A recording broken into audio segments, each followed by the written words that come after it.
Hi, I'm Andre Meadows, and this is Crash Course Games. So we finished the last episode nearing the end of the 1980s, and Nintendo was dominating the US and Japanese home console markets. But with the video game business being a capitalistic enterprise and all, competition was on the rise. The 90s was the third decade of modern video games, and like the first console war between Atari, Mattel, and Coleco, competition drove innovation and better games. These new competitors were filling the holes left from the crash of the 80s, but also targeting an older and more mature audience. In the 1990s, players started seeing first-person shooters, fighting games, and lots of sports games. And today we're going to focus on the entrance of one company in particular that prompted this innovation and the war that came with it, Sega!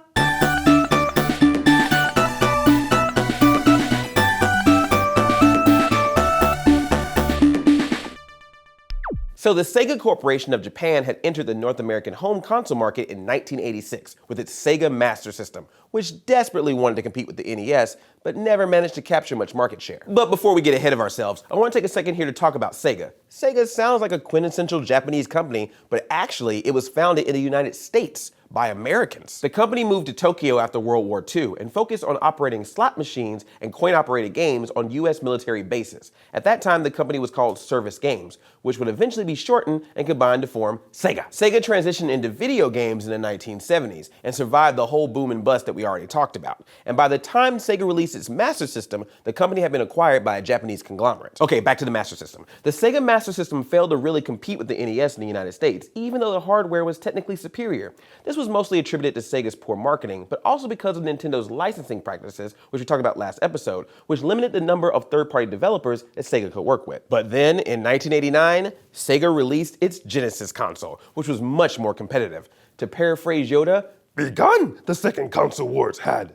Let's go to the thought bubble. Sega's first shots in the console wars were from the marketing department. Sega ran commercials that touted their superiority with the tagline, "Genesis does what Nintendo don't." Their main weapon, though, was the technology. Their position as the only next-generation console on the market was a strong advantage, and they kept using that term blast processing. The superior Genesis hardware had moved from an 8-bit to 16-bit architecture. This made for improvements in the look, sound, and playability of Sega's games. This improved hardware allowed a home console to more closely match the quality of games in arcades. Sega also took a cue from Nintendo and created a flagship character that could be the face of the console, like Mario was for Nintendo. Sega's answer to the dumpy plumber who could sometimes throw fireballs was Sonic the Hedgehog. But Sonic wasn't Sega's first attempt at a mascot. During the Master System era, Alex Kidd had been Sega's flagship character. Unfortunately, he was a bland character on a system that hardly anyone owned, so no one even cared enough about Alex Kidd to hate him. Sonic was designed to fix that problem and become the hedgehog that Sega could really sink its corporate identity teeth into. Sonic, he could really move. Sonic, he's got attitude.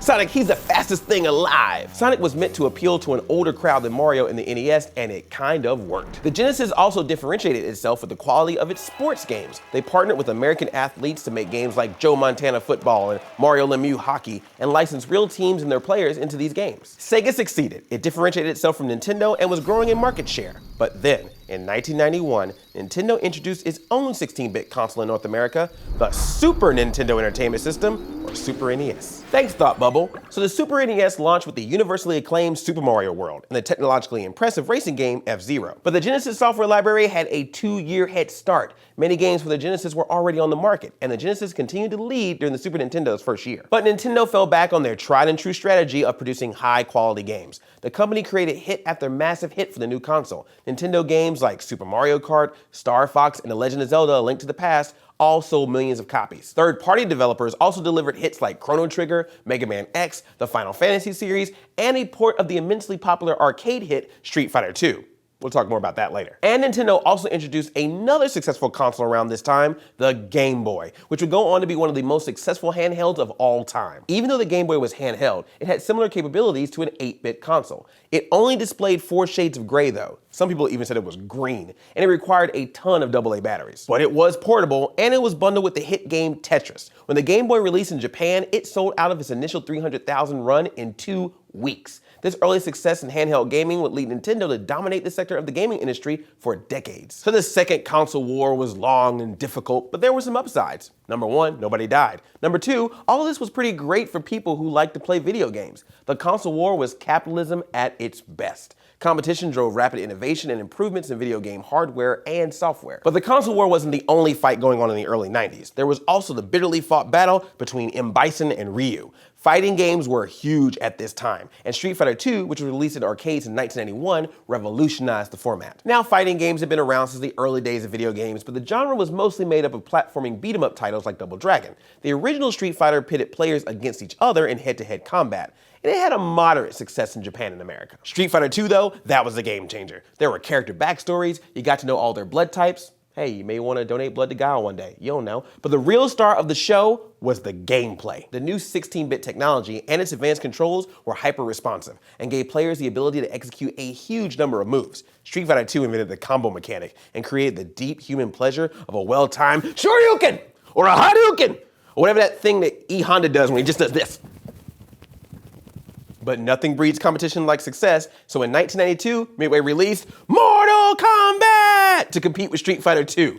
Its deeply compelling characters, visual style, and carnage made it a popular alternative to the Street Fighter series. Mortal Kombat used digitized photographs as models for the characters. It was supposed to make the fighters look more real than the characters in Street Fighter. Mortal Kombat also aimed for the adult market by including a lot of blood and gore. And I mean a lot. You might not have known Johnny Cage's blood type, but in Mortal Kombat, he could punch a dude's head off and then put on his sunglasses and look super cool. Hey, it could be worse. You could go up against Sub-Zero and he could pull your spine out. Fatality.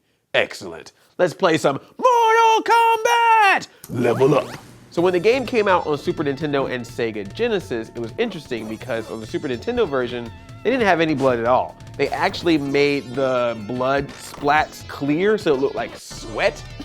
So you weren't supposed to think that they were bleeding, you were thinking that they were just sweating. And the Genesis version, as we're seeing right now, is clean to start, but you could put in a special code, and if you put in that special code, you got blood.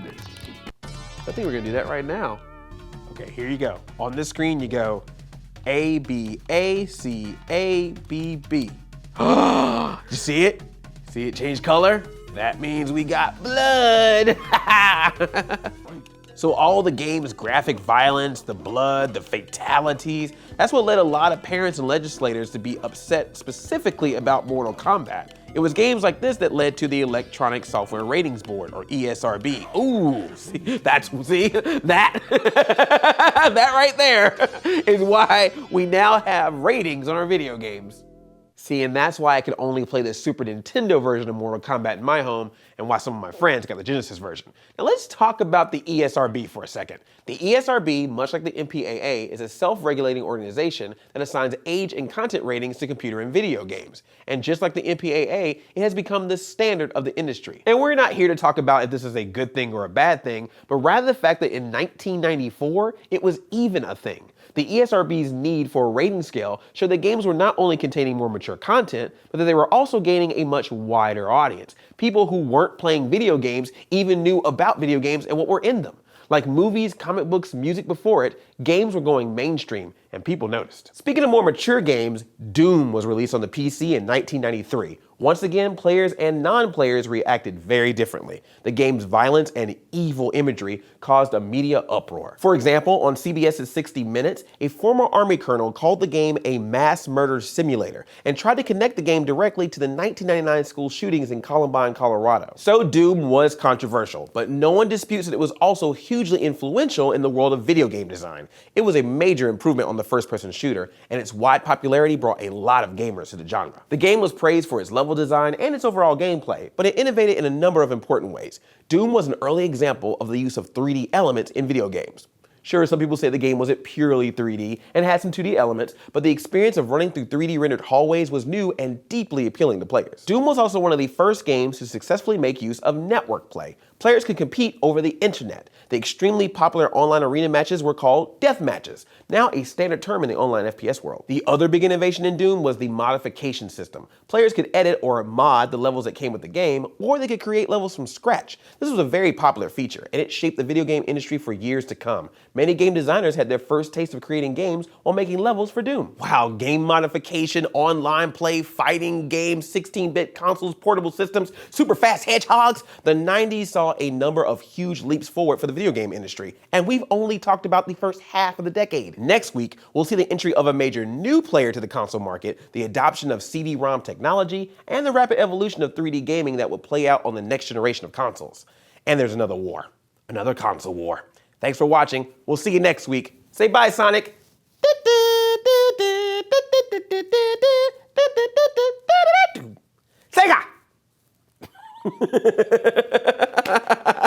Crash Course Games is filmed in the Chad and Stacy Emmicold studio in Indianapolis, Indiana, and it's made with the help of all these nice people. If you'd like to keep Crash Course free for everyone forever, you can support the series at Patreon, a crowdfunding platform that allows you to support the content you love. Speaking of Patreon, we'd like to thank all our patrons in general, and we'd like to specifically thank our High Chancellor of Knowledge, Morgan Lietzop, and our Vice Principal, Michael Hunt. Thank you for your support.